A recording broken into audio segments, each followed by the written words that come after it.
So hello friends, demand आ रही थी आप लोगों की कि आपको कोई एक बेस्ट ऑयल के बारे में बताना है। फूड ऑयल जो हम खाते हैं उसके बारे में एक छोटी सी डिटेल मैं आपको दे रहा हूँ। ये बहुत इन्फॉर्मेटिव वीडियो होने वाला है, तो अपने जो भी रिलेटिव्स जिनका आप चाहते हैं कि हेल्थ सुधरे उनके लिए इस वीडियो को ज़रूर आप शेयर करने की कोशिश करना। लेकिन पहले ज़रूरी है कि आप खुद समझ लें। देखिए, फूड ऑयल एक बहुत बड़ा एक चैलेंज रहता है कि कौन सा फूड ऑयल हम लें। अगर आप थोड़े से भी हेल्थ कॉन्शियस हैं तो ये एक बड़ी प्रॉब्लम रहती है। जब हम डॉक्टर्स के पास जाते हैं तो डॉक्टर्स हमें सजेस्ट करते हैं कि आप ऑयल को ना बदल बदल के खाएं। ये कभी आपने सुना होगा, अगर आपने कभी आप मिले होंगे किसी जो हार्ट स्पेशलिस्ट होंगे उनके साथ या किसी डॉक्टर से, तो वो ऐसा बताते हैं कि आप अपने ऑयल को, जो फूड ऑयल होता है, उसे बदल बदल के आप खाया करें। उसके पीछे कारण क्या है पहले मैं उसे बताता हूँ, फिर किस तरह के ऑयल से भी मार्केट में चल रहे हैं, कैसे आप पहचान करें ऑयल की। मैं ये नहीं बोलूँगा कि कोई ऑयल अच्छा है या बुरा है, आपको पहचान करना बताऊँगा ताकि आप अपने हिसाब से फिर अपना सजेस्ट कर लें कि कौन सा आपके लिए सही रहने वाला है। देखिए, जो भी फूड ऑयल्स होते हैं उन सभी में फैटी एसिड पाया जाता है। हर ऑयल में जो भी खाने वाला होता है, चाहे वो सोयाबीन का तेल हो या जैसे आप सोयाबीन ऑयल कहते हैं, या फिर वो सरसों का हो, मस्टर्ड ऑयल कहते हैं, सनफ्लावर हो जो कि सूरजमुखी का ऑयल होता है, या फिर अलग अलग तरीके के जो भी ऑयल्स होते हैं सनफ्लावर, वो सभी में फैटी एसिड पाया जाता है। अब इंपॉर्टेंट क्या है कि ये फैटी एसिड जो होते हैं, मैं मोटा मोटा आपको बता रहा हूँ, जितना इतना ज़्यादा टेक्निकली भी नहीं जाऊँगा, लेकिन उतना भी हम सीखेंगे जितना ज़रूरी है। क्या होता है कि 3 तरह के जो ये फैटी एसिड इसमें होते हैं। एक का नाम होता है सफ़ा, कहते हैं उसे शॉर्ट में, यानी कि SFA, सैचुरेटेड फैटी एसिड। एक होता है पॉली अनसैचुरेटेड फैटी एसिड, और एक होता है mono unsaturated fatty acids.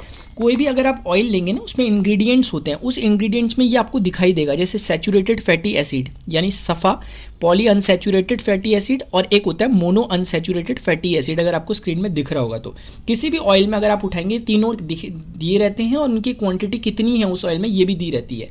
World health organisation जो एक है, मतलब जो हेल्थ के मामलों को देखता है पूरे ग्लोबल लेवल पे, उसने कुछ पैरामीटर सेट किए हैं कि अब एक आम इंसान कैसे पता करे कि कौन सा तेल है। वो उतनी टेक्निकलिटी में नहीं जाना चाहता, तो उसके लिए उन्होंने डिसाइड किया कि आपके पास सफ़ा, पूफा, मूफा का रेशियो अगर इतना इतना इतना है, जो कि उन्होंने दिया है, आपको स्क्रीन में शो भी हो रहा होगा। अगर वो 24, 34 और 42 यानी इस रेशियो में अगर वो पाया जा रहा है तो वो ऑयल बेस्ट है। अब वो किस चीज़ का ऑयल है ये मैटर नहीं करता, लेकिन अगर उसमें सफ़ा, पूफा, मूफा इस रेशियो में पाए जा रहे हैं तो वो अच्छा ऑयल है। अब आपके मन में एक सवाल आएगा कि ये करते क्या है। तो सफ़ा, पूफा, मूफा का जो मेन वर्किंग है वो बैड कोलेस्ट्रॉल को कम करना और गुड कोलेस्ट्रॉल को बढ़ाना, इसका मेन काम है।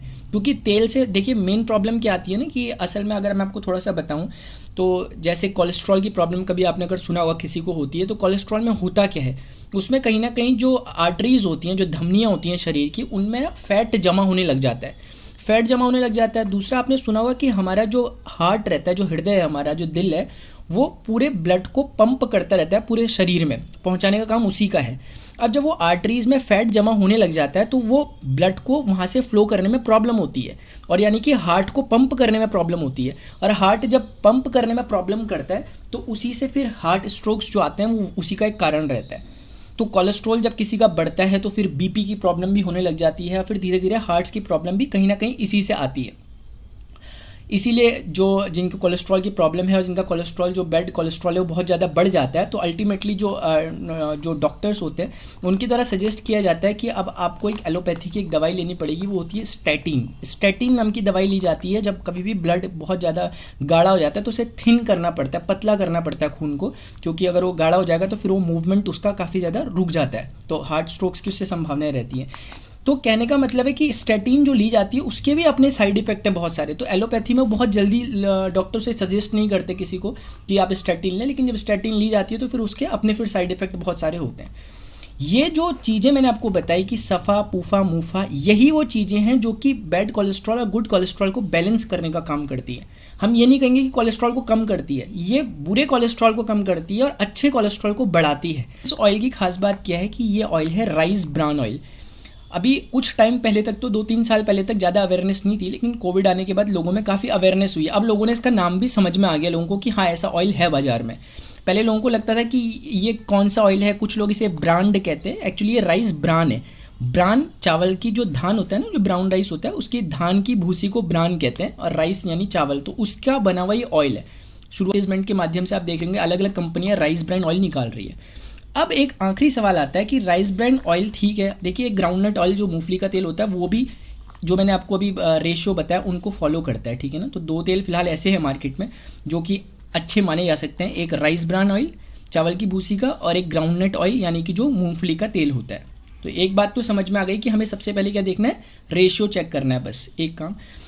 अब क्या होता है कि मार्केट में अलग अलग कंपनियां राइस ब्रांड दे रही हैं। अब हम ये कैसे पता करें कि कौन सा राइस ब्रांड अच्छा है, कौन सा अच्छा नहीं है? तो राइस ब्रांड की एक बहुत ही ब्यूटीफुल सी एक प्रॉपर्टी होती है कि राइस ब्रांड ही एक ऐसा एकमात्र तेल है, एकमात्र ऐसी चीज़ है जिसमें ओराइजनॉल पाया जाता है। राइस ब्रांड में ही पाया जाता है। राइस ब्रांड नहीं, चावल की भूसी में एक ओराइजनॉल मिलता है। ओराइजनॉल के अपने बहुत फ़ायदे हैं, वो मैं कभी और डिस्कस करूंगा, लेकिन मोटा मोटा इसे ऐसे समझें कि ये ओराइजनॉल एक तरह का एंटीऑक्सीडेंट होता है, और कहीं ना कहीं ये एक तरह की, आप इसे नेचुरल हर्ब समझ सकते हो, यानी अपने लिए एक औषधि समझ सकते हो, नेचुरल, जो डाली नहीं जाती है, नेचुरली मिलती है। अभी मैं ज़्यादा ओरिजिनल के बारे में डिस्कस नहीं करूँगा। तो सबसे बेस्ट पहचान क्या होती है कि कोई भी राइस ब्रांड ऑयल अगर आप लें तो उसमें देखें कि ओरिजिनॉल कंटेंट कितना है। तो जब आप ढूंढेंगे तो कहीं आपको मिलेगा, तो उसका पूरा नाम वैसे गामा ओरिजिनॉल होता है, शॉर्ट में ओरिजिनॉल बोलते हैं। तो ये देखिए, जैसे इसमें अगर आपको दिख रहा होगा तो ये है 1400 मिलीग्राम पर 100 ग्राम में बात की जा रही है यहाँ पर, तो 1400 मिलीग्राम। तो क्योंकि ये लगभग 910 ग्राम है तो आप समझ सकते हैं कि 14,000 मिलीग्राम के करीब ये है। तो इस तरीके से जिसमें ये कंटेंट जितना ज़्यादा होगा ओरिजिनॉल का, वो तेल की कीमत ऑटोमेटिकली बढ़ जाएगी, और असलियत में कीमती तेल वही है।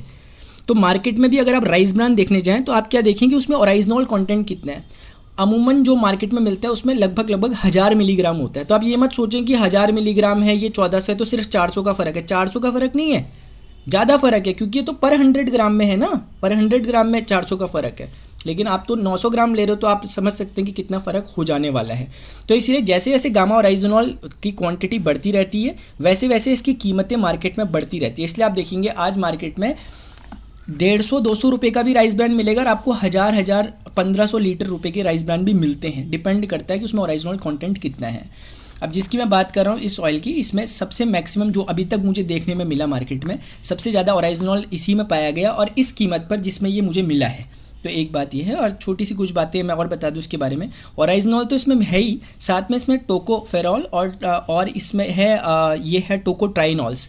बेसिकली विटामिन ई जो होता है उसी का ये कंटेंट होता है। अगर आप देखेंगे कि टोकोफेरॉल किस में मिलता है, अगर आप सर्च वगैरह भी करें गूगल में कि हमें टोकोफेरॉल चाहिए, यानी विटामिन ई अगर हमें चाहिए तो हमें क्या लेना चाहिए, तो आपको सीधे सजेस्ट करेगा कि आप राइस ब्रांड ऑयल को लें। मतलब राइस ब्रांड में मिलता है टोकोफेरॉल, और एक पाम ऑयल होता है उसमें ही मिलता है, लेकिन पाम ऑयल का भी फिर अपने नुकसान है। तो अगर हम देखें तो हमें कहीं ना कहीं ये जो इस नाम से ये तेल आ रखा है मार्केट में, health guard physically refined rice brand oil.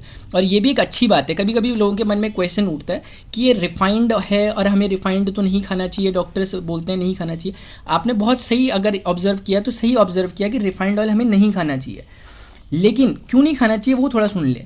Refined oil का मतलब होता है कि कोई ऑयल है उसे साफ़ कर रहे हैं आप, रिफाइन कर रहे हो, ये इसका मतलब होता है।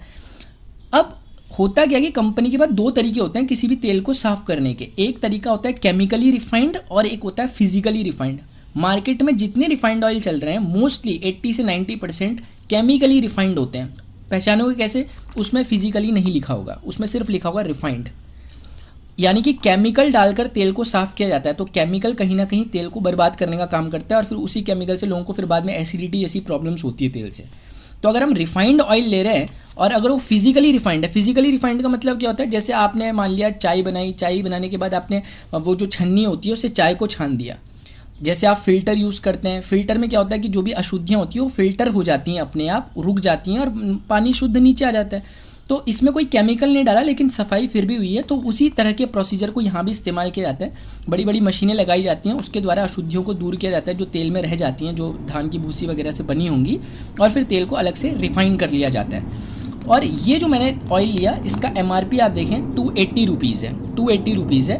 और ये मुझे मिला एक RCM, right concept of marketing, इस तरह से नाम से एक RCM की शॉप्स होती हैं, और वो हर जगह नहीं होती, वो मतलब 2-2, 3-3 किलोमीटर के दायरे में होती है, और वो कॉमन शॉप नहीं होती, उसके लिए प्रॉपर एक नंबर वगैरह होता है। जिन्होंने भी आपको ये वीडियो वगैरह शेयर किया होगा उनसे आप इस बारे में ज़्यादा डिटेल पूछ सकते हैं, क्योंकि मैं आपको अगर असलियत बताऊँ, क्योंकि मैं चाहता हूं कि आपको प्रॉपर इन्फॉर्मेशन दे दूं। यहाँ पर कुछ लोग हो सकता है नाराज़ भी हो जाए, लेकिन मैं आपको प्रॉपरली बता देता हूं कि MRP भले इसका 280 रुपये है, लेकिन ये मुझे जब मैंने अपनी ID से लिया जो वो था 180 रुपीज़ का। ये कुछ इस तरीके से, अभी थोड़ा सा ये रफ़ हो गया है, यहाँ पर मुझे दिखा कि 180 रुपीज़ का इस तरीके से यहाँ पर इसका ये आता है। कुछ टैक्स वगैरह भी इसमें थोड़ा सा लग जाते हैं, उसके बाद ये प्राइस मिला मुझे। और उसके बाद भी तकरीबन 7 रुपये से लेकर लगभग 20 रुपये तक, मतलब मिनिमम 7 रुपये या मैक्सिमम 20 रुपये खाते में, अकाउंट में आपके फिर बाद में रिफ़ंड हो जाते हैं महीने के अंत में। तो कुल मिलाकर 280 का भले ही इसका प्रिंट रेट था, लेकिन ये 180 का मुझे भी मिला।